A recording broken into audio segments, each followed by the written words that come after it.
Ngayon sa puntong ito ay 4 na batch na mga sugatan ang dinala rito sa ospital ng Maynila. Nung binilang nga natin, 4 na babae at 2 lalaki. Sa kasamang palad, 2 sa 6 na ito ay idineklara ng patay ng mga medical team dito at binalot na nga sila. Dahil nga sa tindi ng tamang tinamo sa iba't ibang bahagi ng katawan. Yung isang lalaki, matindi yung tama sa braso. Mabilis naman na naging aksyon ng medical team dito. Lahat nilalapatan ng lunas. Pero yun nga ang nangyari dun sa 2.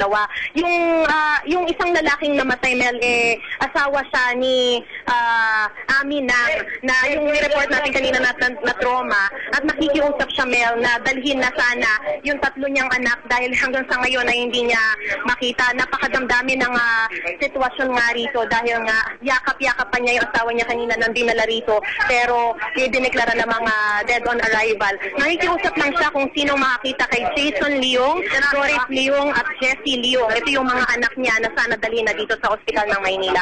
At yung iba naman, Mel, medyo mayus-ayos na yung sitwasyon nila. Yung isa nakalabas pa nga rito sa mga reporter para makipag-usap sa amin. Yan muna ang pinakasariwang sitwasyon mula rito sa ospital ng Maynila, Mel.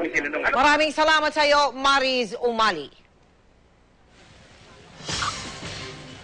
At yan po mga balitang aming tinutukan sa nakalipas na 24 oras. Maraming salamat po sa inyong pagtitiwala sa ngalan po ng ating magigiting at matatapang na mga kapusong mamahayag.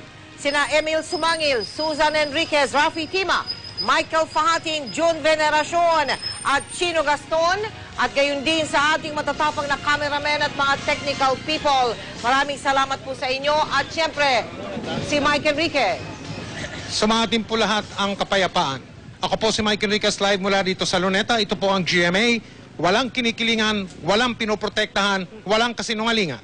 Serbisyong totoo lamang. At dahil hindi natutulog ang balita, Nakatutok kami 24 oras.